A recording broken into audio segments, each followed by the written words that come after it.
Anno 2070. This game is really deep, and it took me a long while to get into it. Mainly because it was so deep that you don't really know what's going on at first. And similar games to this, if you like what you're seeing, very much like SimCity and Civilization kind of merged together in some sort of way. As you can see, the Scout there makes a debut from Team Fortress 2. I don't know if it's a Scout or not. It just reminds me of him. But, back onto the game. It's a complex city and tech management game. It spans the land, all the land that's left of the Earth, which has had some kind of terrible flooding event, probably due to global warming, although I have not followed the law, particularly, as you probably don't. But it looks like there's been a massive melting of the ice caps, and therefore Earth has been submerged. And you're given a task. And there is a storyline, there is a campaign to play, which will unlock an arc. And the arc is your hub, your central location, where you start from and where you can call in resources or you can put resources to. Now this arc is pretty awesome because it's consistent through games. So basically if you put a load of tech or storage, store a load of resources into the arc, you can then take that to the new game and all the technology with it and bring it straight into your new map, where it can be then used to set up things a lot quicker. So, yeah, it's a complex city and tech management game, basically. And you can build on the land, which is the first point of call. And then you can, a bit further into the game, when you've unlocked some of the other higher tiered inhabitants of your little areas, you can then go underwater as well, which is pretty awesome. Because you get this cool little submarine to start with.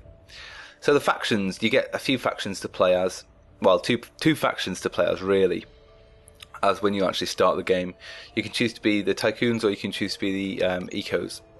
And the Tycoons are exactly what they sound like. They're a load of industrial, money-making... It's hardcore industry. Basically, they're coal burners. They're doing everything they can to rape the planet still of all the resources, etc., etc.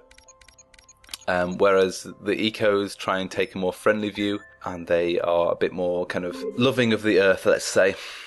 So the techs are the other faction. Now they basically attach themselves to you when you get to a certain level.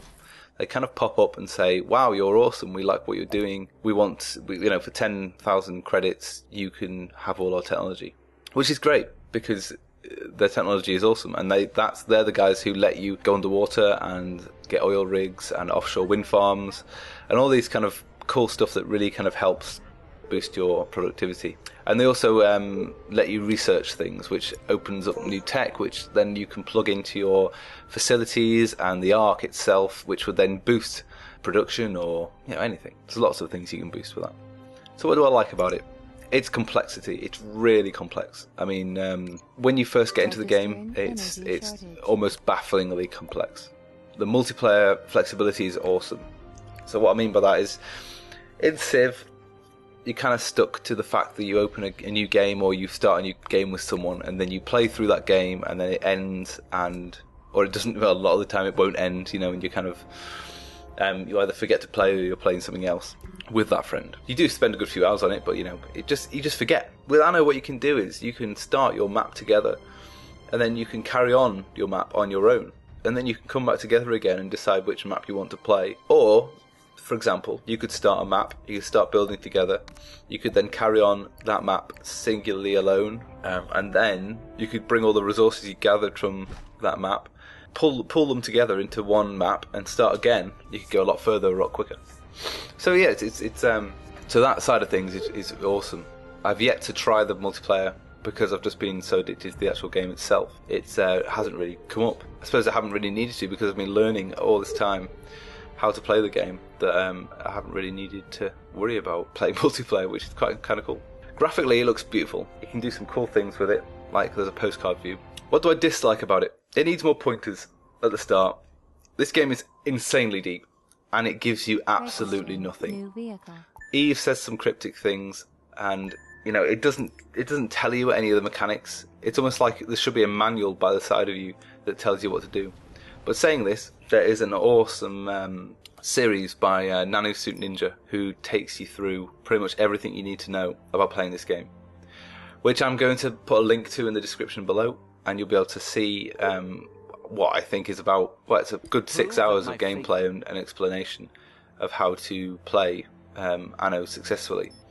And it's something you really need to watch. Even the first video will get you on the right, on the right foot, and you'll soon see that actually the game you bought and haven't played because it's far too complicated is actually really good, and you'll love it. So I hope you enjoyed that little look and my thoughts on that. Sorry it took a while to come out. I was away on holiday, and then it was Guild Wars 2 weekend, which we had great fun with, and there will be a video coming up soon of us all messing around in Guild Wars 2 with our characters. So, thanks very much.